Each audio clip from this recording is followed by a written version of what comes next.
Thanks for joining me on Menopause Unscripted. Remember, the change is just another beginning. Today, Dr. Lindsay Sprag, a board-certified orthopedic surgeon here in Manhattan Beach, is joining me to talk about all things women's health as related to orthopedic health. She is committed to keeping her patients healthy and active, especially as they age. She also tries to impart this into her family life with her children. I'm really excited to introduce you to her and for us to talk about everything women's health at all life stages, but especially as aging, older, active adults. Thank you for coming in. Thank you, Heidi. So tell me a little bit about your practice and tell me a little bit about what you do and what your kind of philosophies are for treating patients as they are coming to you as aging adults. Yeah, so I think part of it is, I'm not just looking at their age.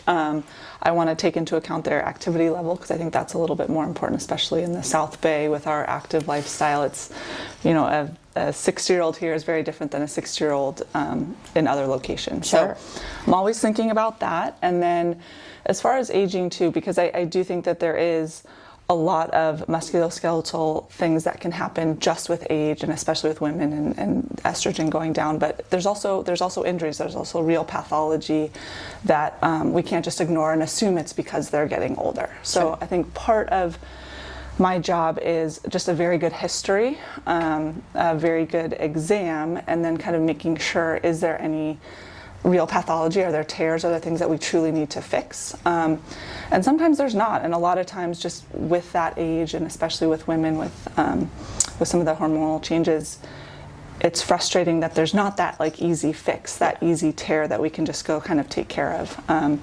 So I want to make sure that they're kind of validated and know that they're having pain for a reason, and let's try and fix it, and let's try and kind of get to the bottom of it. So you mentioned estrogen, and this is something that I'd like to kind of tease out a little bit, if you're okay with it.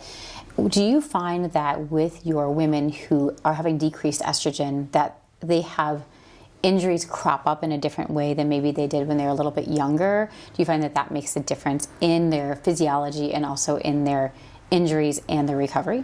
I do, and I think it's something that I wasn't very aware of and very conscious of even 5-10 years ago. In training, nobody ever talked about estrogen. It's not part of It's not part of it. It's an injury, it's a tear, you fix this. So it's really not something we're taught, and I think part of it is just having seen some of these patients and getting those MRI studies or the x-rays, and it's hey, there's really not that much there, but you're obviously in pain, there's obviously symptoms. So I think it's something I'm much more aware of, and I do think it plays a part because estrogen receptors are everywhere in our body. They're in every joint, everywhere, muscles, tendons, ligaments. So I do think as estrogen goes down, and it doesn't have to be by a crazy amount. It's not people that are in full-blown menopause either. I think it's those early years as well when it's just going down. It's just not what we're used to. Mm-hmm. Our bodies are not as good as recovering from injury. Our joints are not as elastic. Those receptors really kind of keep the joint, the cartilage, the joint mobile, and it's sometimes very subtle, but I think it plays a huge part. Do you ever talk to patients about inflammation with estrogen reduction as well? How maybe it's something like a bursitis that crops up and maybe is having a harder time healing because of that inflammatory process? Yeah, I think that's one of the main parts of kind of this new thought process that there's a syndrome surrounding menopause, and inflammation is a huge part of it. Estrogen has an anti-inflammatory effect. So, and again, it doesn't have to be a major decrease, but just a change in it. I think it's a little bit hard because I'm not specialized. I'm not, I'm not just giving hormone therapy to everybody, and I don't think that that's the right answer either. Mm-hmm. But I do think it's losing estrogen is making us more inflammatory. So we have to kind of do things to try and combat that. And I think one of the biggest things, honestly, one of the most kind of trusted ways and safest ways is just exercise and keeping everything mobile. Movement. Yes. And you're kind of referring to musculoskeletal symptom of menopause. Yeah. Is that syndrome that you're referring to? Yeah. So that's something that, again, we were just never taught in school, and I don't even think that they're teaching it Probably now, not. which is so frustrating. But so movement, and that's like how partially like you and I can be working together, right? It's like we're trying to keep the muscles stronger to support the joints and ligaments, get these patients moving versus being stationary. And so when you're doing that, like, do you give people specific, like, do you say, hey, I want you to do this kind of exercise, or I want you to do physical therapy? Do you have like kind of, maybe prescriptive isn't right the word, but certain things you lean towards? Yeah, I think I do, and I'm starting to just realize how much more important it is to give kind of that specific guidance. But this, the musculoskeletal syndrome of menopause, it's really a very new term, and I think it's something that I'm just, even again in this last year, it's kind of a good article's come out, so it's something I'm just more privy to now. But really kind of talking to my patients about cross training. So I don't want them running like 5 miles every day. I don't want them just playing pickleball or just swimming. I think cross training is a huge part of it. I think resistance training, so strength training, which I don't think a lot, some women do it, but I don't think, it's kind of thought of as more of a male dominated like weight training. So I think that's important for women. And then I think just getting out and walking even is important. And I think that's something that we just haven't been, we haven't looked at as being as important as it is. That like slower. Yeah. And part of what I've like heard with this kind of like syndrome we're talking about is that we really need to be doing kind of things at like different thresholds. So like doing like walking or something else that's kind of a lower, slower exercise, but then also incorporating sprinting and something fast, and then also the weight, like loaded weight training. Do you kind of have those discussions with patients? Yeah, and I think I need to probably have more of them too. But I do think you want to kind of, and it's similar to cross training, you want to kind of hit every part. So I think the longer, like the slower and lower impact for longer distances, so kind of getting that endurance up, but then still hitting some of those like fast twitch muscles and kind of getting the speed up at some point, but still can stay lower impact with that. Okay. And even on a bike? Even on a bike. And then like the weight training, the resistance training, because when you're working your muscles, but the muscles are attached to bones. So I think that that's very important for bone health, especially with women as we age. And then I do think like flexibility, like a Pilates or a yoga or something where you're kind of getting the muscle out to its natural length and not just like exercising all the time. Yeah. Like a rest day. I think a rest day is important.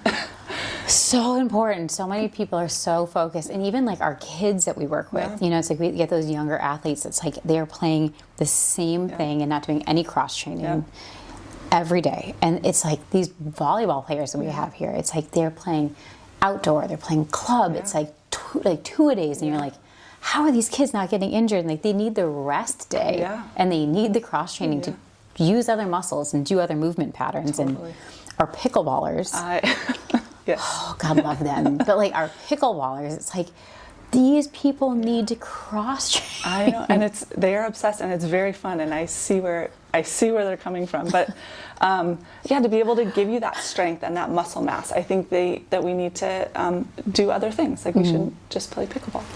Like for women, I mean, for so long we've been so focused on being skinny.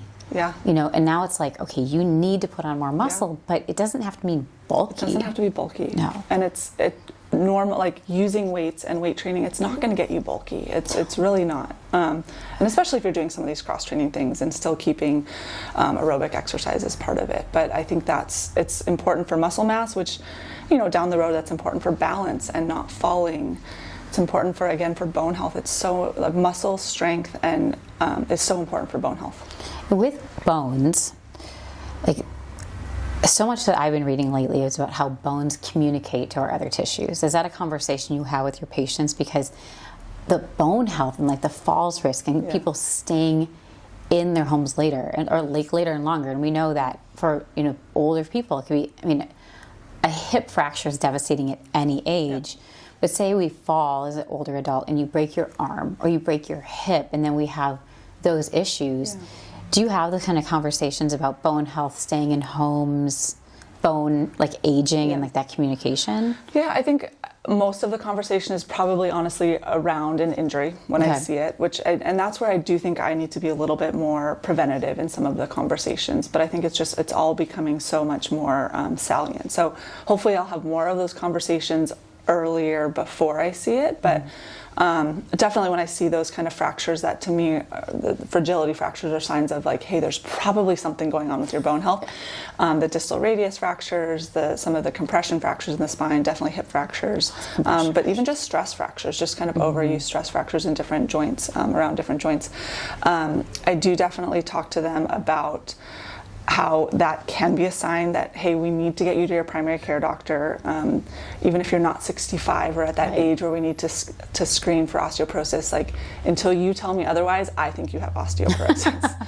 Fair. And that's where I try and kind of get them engaged with their other practitioners to make sure that we know and that we have that under control. And not that they have to go on crazy medications, and maybe they don't have it. Maybe they're kind of early stages and it was just a very traumatic fall. But I think we need to look at the patient as a whole person and not just treat the fracture. And I think it's like kind of so interesting because you mentioned other practitioners. I think so often, like in our training, we are not encouraged, at least I certainly wasn't, to work in a team environment. And that was something I had to learn after I became a practitioner, was creating teams around a patient and really being willing to have those conversations. Part of why I love working with you is like, we can communicate very directly and help each other to get someone moving faster and getting back to their activities faster, and recognizing I can't do everything, you can't do everything. What other practitioners do you tend to refer out to a lot, or other like testing maybe that's not something you do in your scope? Yeah, definitely.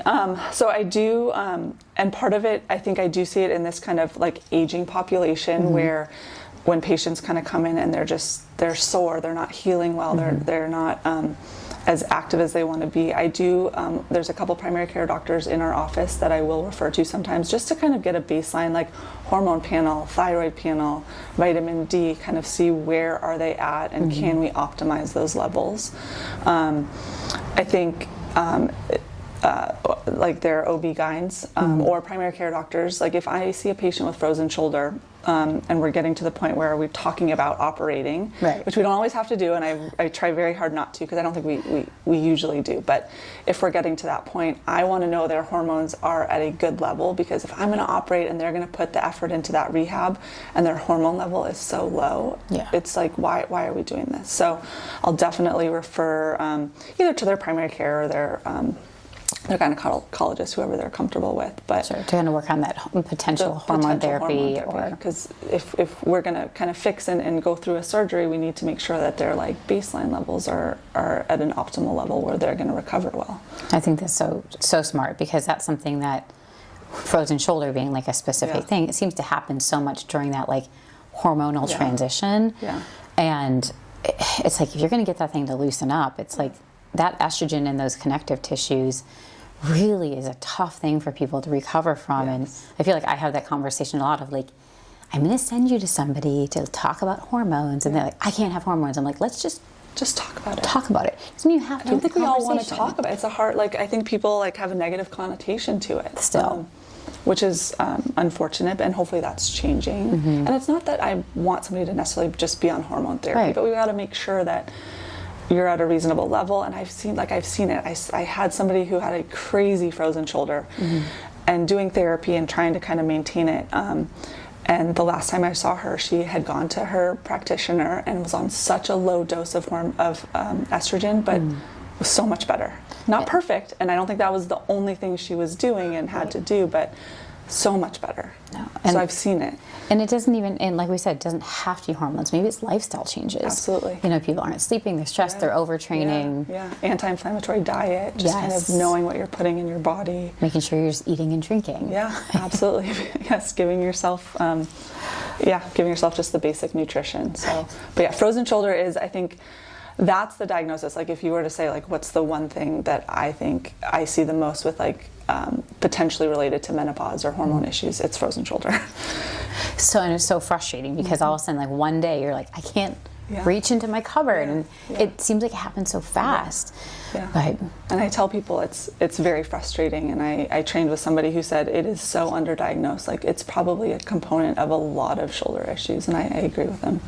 It's such a fascinating thing, and so many people just either haven't heard about it, or they think like this thing that I have, all of a sudden they come in and they're like, oh, I have a tear. It's like, actually, your capsule's frozen down, or so adherent, or so inflamed. And like, I see a lot of shoulder bursitis for like the same reason, where everything is so tightened down that all of a sudden these bursts are just squashed. You know, and they come in and it's like frozen shoulder and like a shoulder bursitis. And they're like, I can't lay on it. And that's where I think it's important, because not that I can't fix frozen shoulder easily. Neither one of us can. I think we're both very, like, therapy is so, like, if anybody's going to fix it, you're the more important part of that. But when I see somebody, the goal is to make sure there's not a tear, make sure there's not an anatomic reason, a pathology that we can easily fix. But when it is truly frozen and we can't fix it, I tell them, I'm like, this is frustrating. This is frustrating for you because it's going to take a while. It's frustrating for me because I can't easily fix it. But then give them a plan, and our therapists are absolutely a huge part of that, but sometimes injections and just kind of anti-inflammatory diet and all that. Oh, and that's what I think is like really an important component for them to hear from like multiple angles, because so many people don't understand how important the dietetics are. Oh, and with that angle, like, what are the specific things you tell them? Because when people hear anti-inflammatory diet, I think a lot of people don't really understand what that means. And for me, oftentimes I'll kind of give them some basics, but then refer out to like a registered dietitian. But like, are there certain things that you tell them? Yeah, and I agree with you. I think I don't even know everything around it. And I do think a dietitian is the best person in some of those cases. But kind of the basics that I will tell them is just like processed foods, just sugars and like all the pastries and all of that stuff. Like, and I love a good pastry, but I think sugars is a huge thing. You know, soft drinks and fruit drinks, and just trying to kind of stay up with water and staying hydrated, and that in itself is a huge thing. And then some of the vitamins that we can add in, like vitamin D3 and K2. I think magnesium is coming out as very important with some of this. So I think a true, like a strict anti-inflammatory diet, I think that's very hard to follow. But it's just little things. Take the sugar out of it. Eliminate the processed sugars. And small things. And then if it's, you know, everybody's different as far as their dietary requirements and other medical issues. So that's why I do think a dietitian, like, I don't force major changes. I kind of give them some ideas and some good vitamins that I think are healthy and important and low risk, not going to do anything crazy. But I think sugar is just probably one of the bigger things that I usually mention. I think that's a really solid one, because it is. I mean, and people love their sugar, you know, and it's hard because it's so kind of addictive, right? It's everywhere. So speaking of supplements, I recommend creatine to patients a lot. What are your thoughts on it? It's been a very hot topic. You see it in every social media. I take it myself, and I found it really helpful for like my energy levels and just helping to build lean muscle mass. So I recommend it a lot, especially because seems like it's such kind of a benign supplement for so many people. But do you recommend it? Like, what are your thoughts? Yeah, and I do. That is one of the ones that I do like. And like you said, the goal is, can it help, and is it not going to hurt? And with an oral supplement like that, I do think it's safe. I think it's reasonable. It's, you know, you put it in your water, or your coffee, or whatever it is. So I do think creatine is a good supplement. I think just in general too, we're kind of realizing as an orthopedic community, just that nutrition and different amino acids are just and protein are important to make sure that you're optimized for surgery or optimized for recovery for just an injury. And in terms of D, like, you know why we like D, I know we like why we like D, but for the general community, like, why do you recommend D often? So, and I think we're realizing too, D3, and I usually say D3, kind of qualify which vitamin D we're talking about. I think it's important for bone health. I think it optimizes, kind of just make sure that building block is there for our optimal kind of bone recovery and metabolism and turnover. I think it's an anti-inflammatory vitamin, so I think I'm it's not good disagreeing. Yeah. I love tea. So it's good for bone health. I think it's good for as an anti-inflammatory effect. I do think we're realizing kind of more recently, the last several years, that adding K2, so vitamin K, can be helpful in keeping the calcium and the D in the bones and not letting it build up in the vessels. So our cardiologists like it too. So I think when I talk about D3, I usually, and there's some supplements that have them together, so D3 plus K2. And then the other one you mentioned, magnesium. Yeah. I am kind of a magnesium freak. I take a lot every day for both for my sleep, for my mental mood and health, for my, again, cell turnover and cellular health. Yeah. Is that kind of why you recommend it as well? And I think there's a couple studies too that for D to work as good as it can, we need magnesium with it. So I think that, just to add that. But yes, sleep I think is a huge thing, and sleep matters for cortisone levels and inflammation. So I think sleep is a huge part of it. So magnesium I think is important for that. So we just were talking about trending creatine. I want to hit you up with another trend and see what your thoughts are. So I was really resistant to the weighted vests for a long time. Yeah. And then I recently got one and I'm kind of loving it, but I'm also a little bit hesitant to recommend it for a lot of my patients. Yeah. But I'm a big fan of multitasking exercise. Yep. So what are your thoughts on this trend? Totally. Because it is everywhere. And and you using it, it's not bothering you. It's not you don't feel like you're hunched over or anything. No, but I don't have spine problems. Yeah. Not my medical issue. Yeah. And also I don't have posture problems. I don't have a kyphotic C-spine. Yeah. But in that kind of patient, I'm never gonna give it to a spine person. I am all for multitasking. We do not have that much time during the day to do all of these different workouts as much as we would like to. So I have not gotten the question from patients yet. Okay. Have you seen it all but around I've seen it. I've seen it all over. I have not gotten one yet, but I'm okay with it. I think the big things though are, like you said, if posture is a big thing for you, I think you have to be so conscious, because I could see people putting such a crazy amount of weight on because they want it to do magic or whatever, and then they're walking around hunched over. So that I feel would potentially cause problems over time. So I think as long as they're engaging their core and have their shoulders pulled back, and it's an active thought process of keeping yourself upright, I don't see a problem in it. Okay. But yeah, it's everywhere, and I think it's okay. I cannot walk around Manhattan Beach right now without seeing men, women, everyone wearing vests. And I'm do I want to give people this? It's spine people kind of an obvious question mark, right? Yeah. But hips, knee problems, I'm how, because can you vary the weight? Some of them, yes. The one I got has you can take one weight out and put another weight in.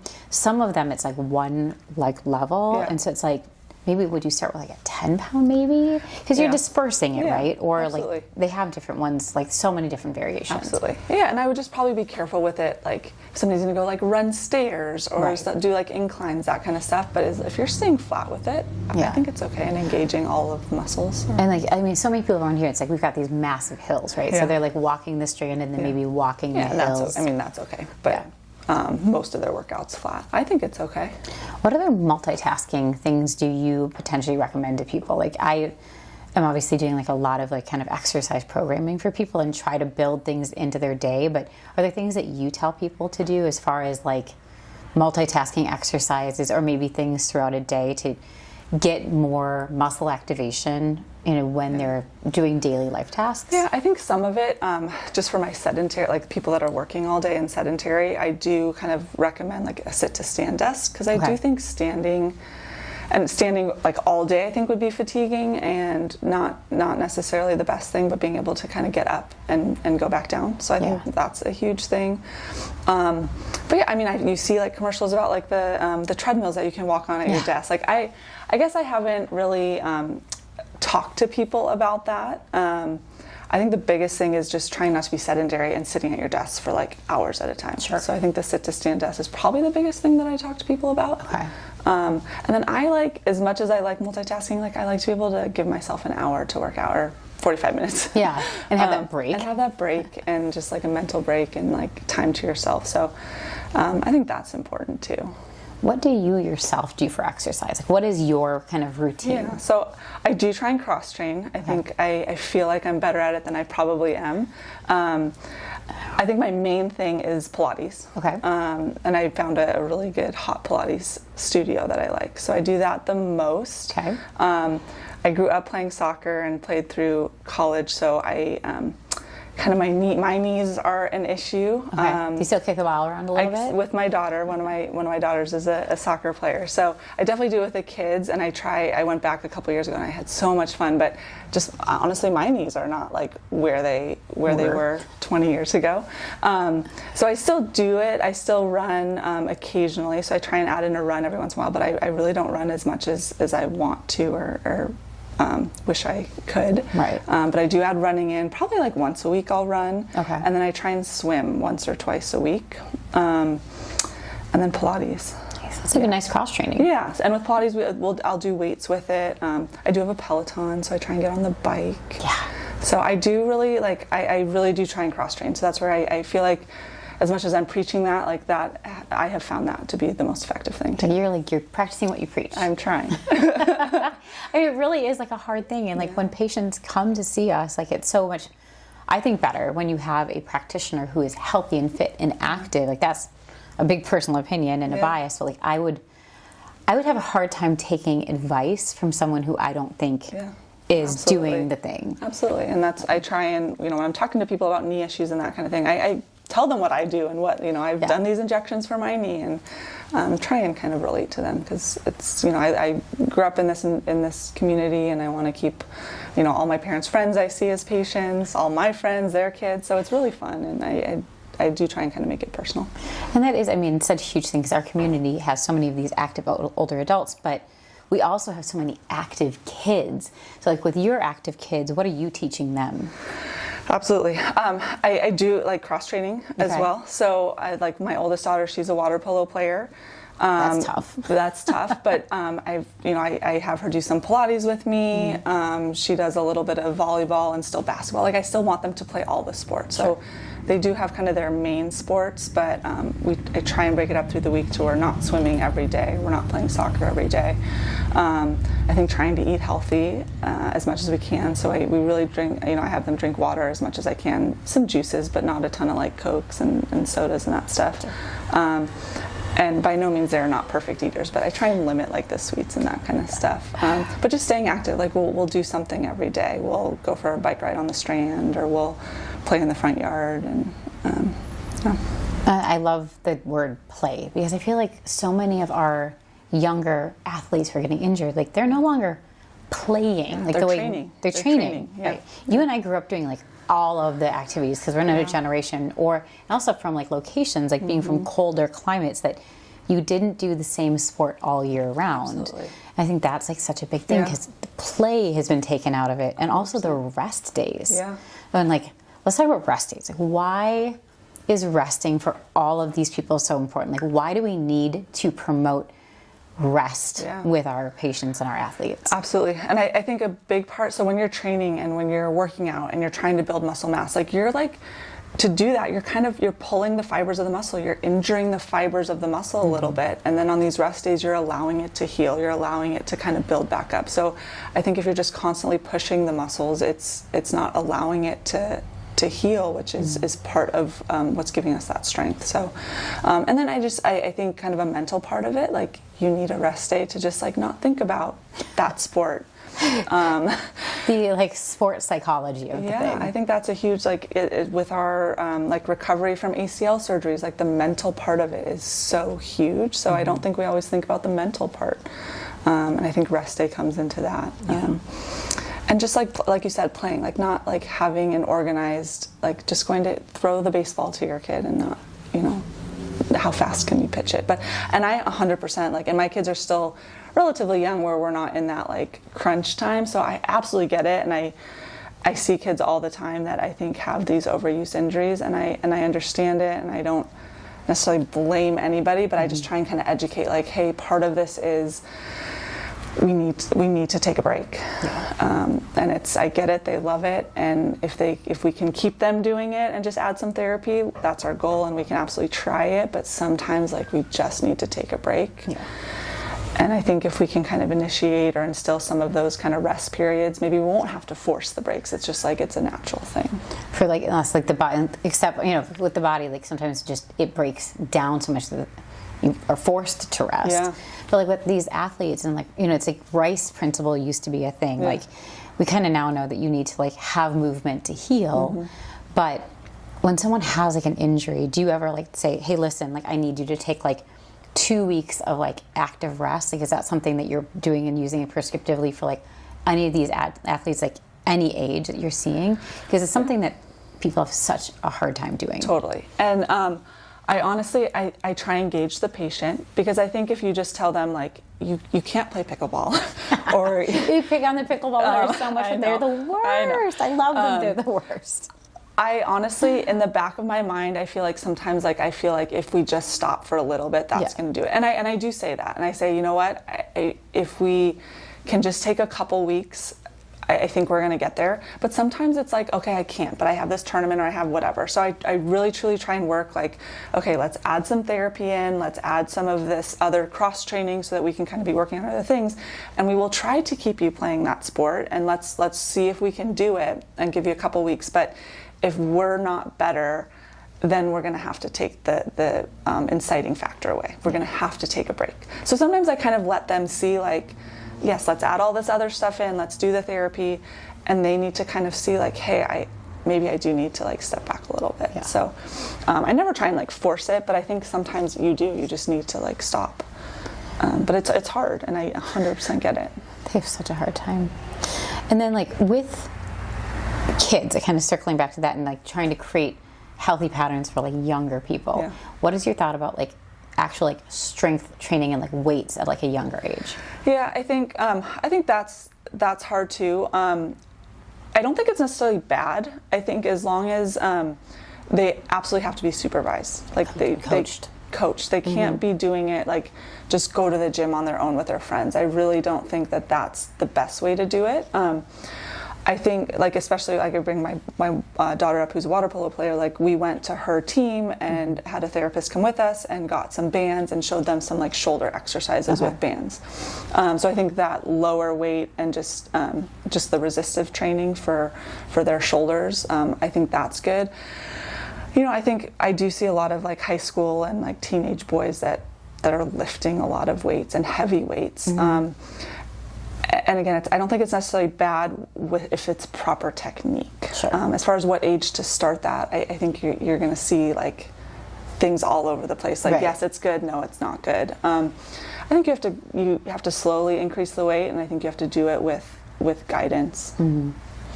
And with older people, kind of same question, but like with older people, it's like I'm really of the mindset that when people come in here, like you can have someone who's like 50, 60, 70, and they can change their physiology if they train. Yeah. And I really try to get these older folks like actually doing strength training to a certain degree. Yeah. And is that something like, do you kind of feel the same way? Is that something that you provide?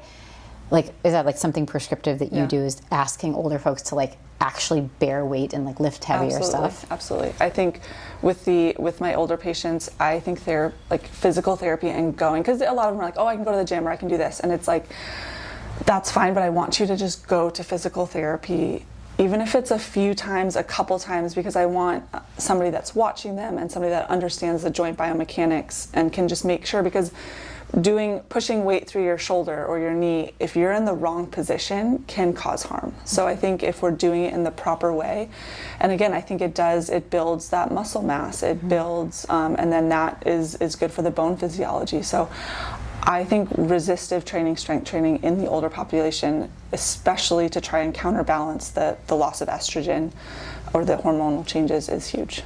Like, I feel like that's underutilized. Like, people are really giving people very like low load, no load exercises, but it's not realistic for for daily life, Yeah. lifting your groceries, Right. Whatever. I think that the people need to actually move weight. And I think that's because it's always been, for heart health and all this, like walk for 20 minutes a day, 5 days a week, or whatever it is. So it's always been about aerobic exercise and that lower impact. And I still think that's important, but I think we are understanding that one, strength training isn't just going to bulk somebody up, which I think people are worried about. Women are worried about. They really are. It's going to make you stronger on so many different levels. Well, you just mentioned heart health, and you are a surgeon. So thinking of movement as medicine, like one of the things that I would think would be important for you as well, you're not a cardiovascular surgeon, but somebody has to pass a pre-op physical. Yeah. So if you're having somebody who is going to be potentially having surgery with you, is that something that you're talking to them about, having that consideration, or maybe talking to them about later on, is that you need to move for your cardiovascular health because that then ties in with the orthopedic parts? Yeah, I think, I'm probably not as vocal about that. I think I think about it, and I kind of gauge where somebody is and how are we going to recover, in my mind, how are we going to recover from this surgery. But I do think that that's an area where I can kind of potentially be more proactive and kind of talking to them about other parts of the body than just kind of my focus. It's so interesting because, again, it's just not something we're taught. No. These are things that we've both been practicing quite a long time, and it's you're constantly learning as a provider. Absolutely. And I don't know anything about your folks, but my dad's cardiovascular health is horrible. My mom's having surgery next week, and her cardiovascular health is pretty darn good. And she's just flew through that pre-op. Yeah. But I think about my dad all the time, what if you had to? Yeah. Right, and would he even pass it? And they're on the standard Midwestern diet. Yep. And it's no matter what I say, because I'm the daughter and not the provider, I cannot get them to change. But then I think about my patients here who they might need surgery and they have so many comorbidities that just trying to get them to move is so hard. Yeah, no, absolutely. But I think it's exercise and movement. I think it's I don't want to say easiest because I know there's barriers to it, but it's something that's very safe, and I think it's underestimated, underutilized. We don't realize that just moving your body, I think, is a huge part of recovery and keeping yourself healthy. So let's talk a little bit more about patient advocacy. So we were talking about frozen shoulders, we started talking about the lack of estrogen. What are your recommendations for someone who might come into someone's office, not necessarily yours, and they're told everything's fine on their MRI, and they kind of shoot out the door? What would you talk to them about, or encourage them to talk about with their own providers? Yeah, I think obviously something was bothering them enough to bring them to the doctor, and and even if MRIs and X-rays are all normal, we need to go through that and make sure that there's not that pathology, that easy fix. But it's not uncommon that people have pain and their MRI doesn't always show something. With frozen shoulder, the MRI can kind of be benign, but they literally can't move their arm. So I think it is common when there's not something as a surgeon that we can fix. It's sorry, I don't know what's going on. And I really hope that as a community we kind of get away from that, because obviously the patient is looking to us for to help them, make them feel better, and I think that's our job. So even though there's not an easy fix or a surgery that I can do for them, I think they need to kind of advocate that, great, and I usually kind of start by hey, great, your MRI does not look like there's anything major, we don't have to do surgery. Thumbs up on that one. And usually that's good. Sometimes people want that easy fix, but so my kind of next step is to give them a plan, and we still need to be doing something active, and honestly, usually there's always a component of physical therapy, and that's where I truly think exercise and movement is part of what's going to make them feel better. I kind of try and talk about any sort of different medications and kind of those vitamins, if I feel like that applies. Sometimes injections are possible, and honestly it's just kind of educating, because frozen shoulder, the normal population doesn't always know what that entails. And it's kind of a very frustrating diagnosis, and sometimes people look at me like I'm, not that I'm crazy, but are you serious? Like, I'm not going to move my shoulder for several months, and there's nothing we can do to easily fix it. So I think part of our job and what they should expect, and kind of they should ask like what else they can do from their provider. If they're just told, hey, it's normal, like, sorry, I think they should ask for physical therapy, or they should ask for what nutritional changes they can make. Are there supplements that they can take? Are there any injections or any kind of modalities that would be helpful? So I think knowing there's things that they can still ask for, but then, especially in my practice, I try and give them those other opportunities. I feel like a lot of patients, like with somebody who maybe, like if they're seeing like a male orthopedist or something, or maybe it's a cultural thing, a lot of patients like feel like they can't ask. So you'd like really encourage them to like come in prepared to ask the questions and really like kind of push for more care, even if they're being told surgery is an option, you're not getting cut. Like kind of going like, okay, what else? What else? I do. I think it's their right, and obviously again, it's hurting enough to go to the doctor, to go through all those studies, that they should expect something more. So I think it's absolutely their right to ask, okay, so what can I do? Me personally, I try to take that away where like they don't have to ask. Like I want to That's the ideal. I want to kind of give them like, hey, the good news is we're not dealing with something major or crazy on the MRI. Obviously you're still in pain, this is what we're gonna do. So I try and kind of come up with a plan, and a lot of it too is getting their opinion and getting their feedback, and like what do you feel like you can do for this? Like, is therapy an option? You know, can we make some exercise changes or dietary changes? So I think it's a discussion at that point, because it really is sometimes more of a lifestyle change, or it's not just an easy fix. So they have to be kind of invested in it too. And that's so hard for people, because sometimes that commitment feels so hard, especially with all of our other life things. Totally. And I find that a lot of people are like, well, I do all of this exercise, that should fix it. Yeah. And I'm like, but that may not fix this problem. You kind of need to have like the basics and like work on like this grouping of things, which may require a lifestyle change of one day less of X to fit in this. And time, and just realizing, especially with frozen shoulder, that it's a time thing. I think what I'm starting to be more aware of again is just this hormonal effect of it. So I think especially with frozen shoulder patients, like I said, with surgery, like when I'm starting to get into surgery conversations, I kind of get hormone panels and different blood work, but maybe, and I honestly have not done this a ton, but I think that's probably something I should do a little bit earlier, just to kind of make sure those hormone levels are normal, or is there kind of something that we can modify in that And like you said, like optimizing that part of their healing. But 2 questions I don't know about frozen shoulder. Number 1, with the MRI, does it show anything with frozen shoulder? Like, is there something that shows up? I do think there's like clues, and that's why I tell people there's not going to be something where I can look at the MRI and say this is frozen shoulder. There's not going to be something that the radiologist says this is frozen shoulder. But the things that I look for, one is that there's not a crazy tear. There's not an anatomic, there is not a rotator cuff tear that I can say this is where your pain is coming from.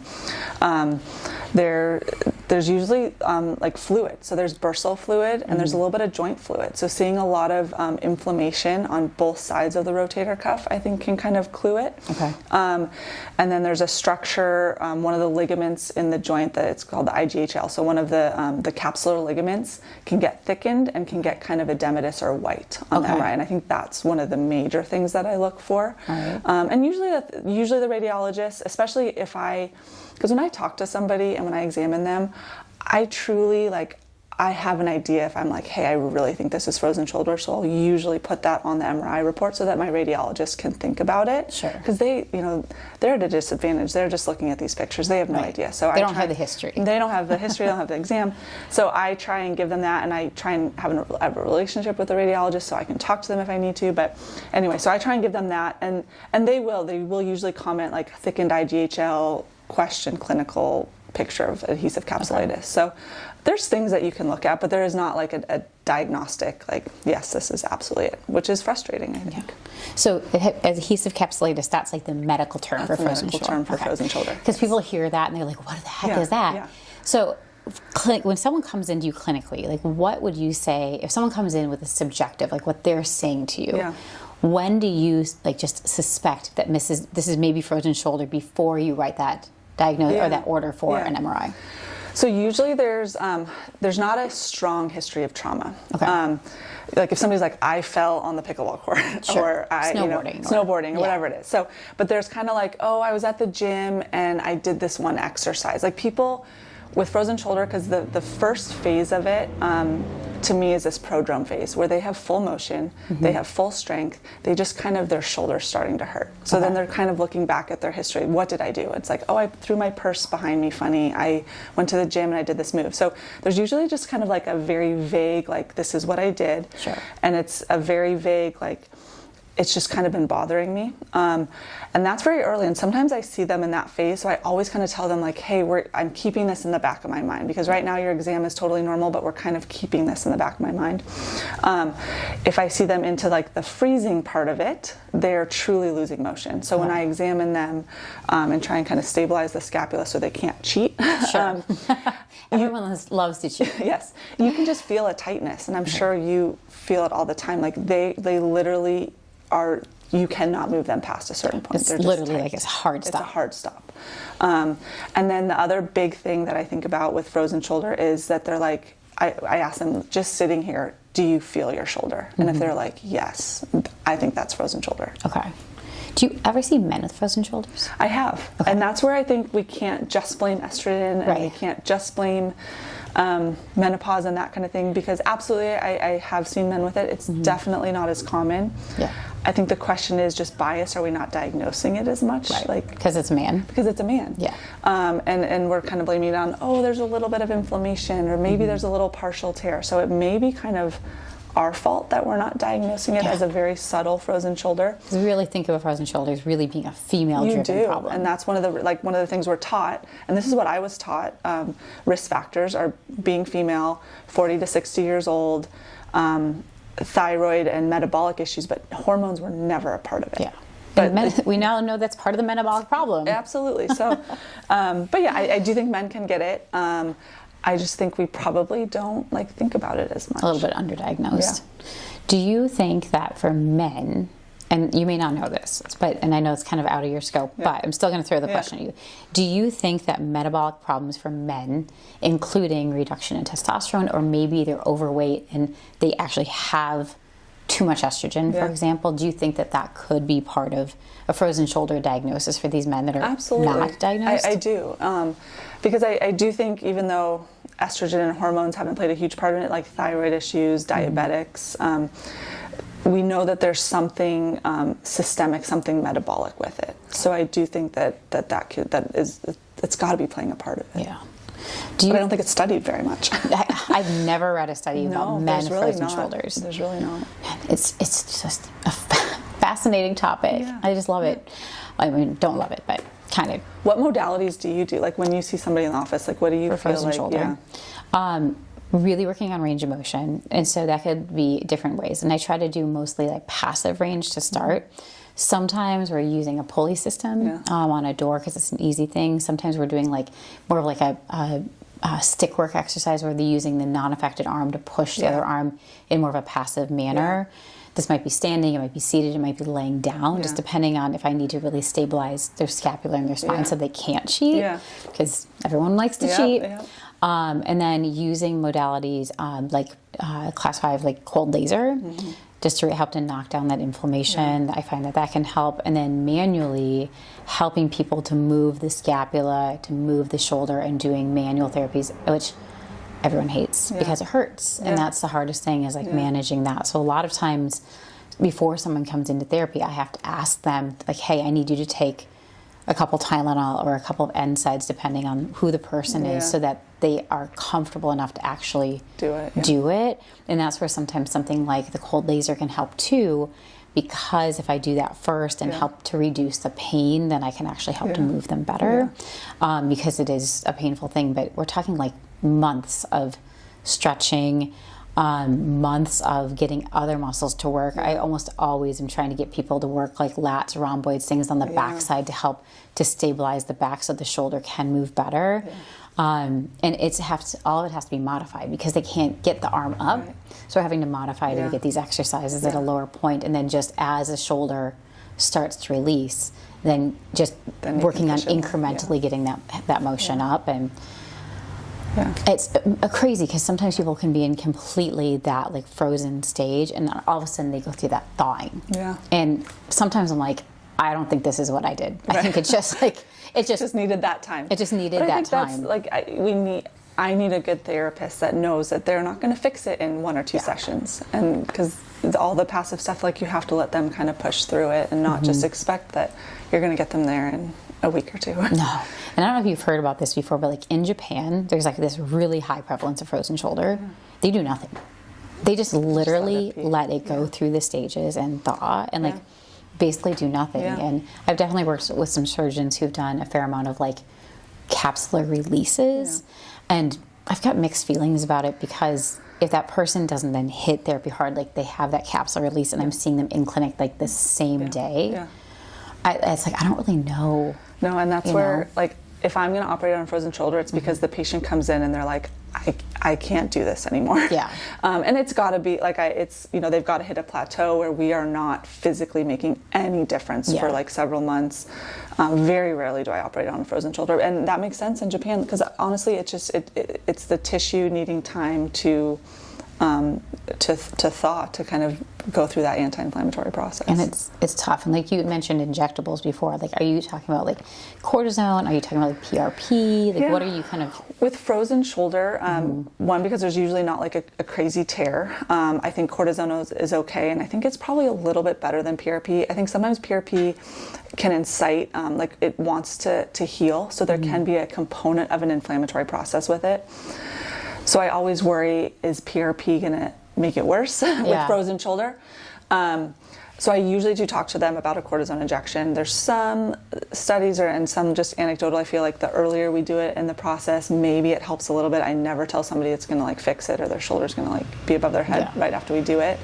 I think it can calm it down a little bit and then maybe make them more effective with your modalities and your kind of manipulation. But I don't disagree. Like if we just let it be, I do think it would go away. It would take a while, and just with our population, and like we want to know that we're doing something. So that's where if I can kind of guide safe and safe things that they can be doing to try and actively make it better. I think just mentally that like they're doing something for it. It's so hard with this active population because they really want to get back to things right now, and it's a huge frustration. So I feel like we've canvassed a lot of topics. I feel like this is a really good place to wrap this up. Thank you so much for being here. Thanks for having me. It's been really fun, like fun discussions about all things. Thank you guys so much for being here. Do you have any final thoughts for the audience? Yeah, I think part of it is I want patients to feel like they can advocate for themselves, and if they're having aches and pains, I think there can be a reason for it, and even if there's not a quick, easy fix, like we as orthopedists should want to help you and should be able to help you, and I want you to have that conversation and feel like you can kind of bring like your symptoms up and your pains up, and just advocate for yourself and keep moving. I think exercise is the biggest thing. I think that's one of the takeaways. Keeping ourselves moving, and also like I would like to add like that, you know, working with, you know, your provider, but also feeling like if your provider and our provider should be doing this too, right? We talked about like referring out to other people, thinking that there might be metabolic problems that need to be addressed or lifestyle factors, and that everyone needs a healthcare team. Absolutely. It's not just one simple answer. I think there's a lot of different things that play into it, and being an advocate and asking questions and expecting answers and ways to help and do things for yourself. Oh, I love that. Well, if you liked this podcast, if you enjoyed it, like and subscribe. You can find us on all of the podcast channels, and you can also like and follow us on YouTube. Thank you for being here. Now I have to end with the boring stuff. While I am a doctor, I am not your doctor. This podcast is for entertainment and educational purposes only. If something in today's episode resonated with you, please bring this to your own healthcare team and self-advocate. We always are promoting that. I cannot wait for you to join me on next week's episode of Menopause Unscripted for another hot topic.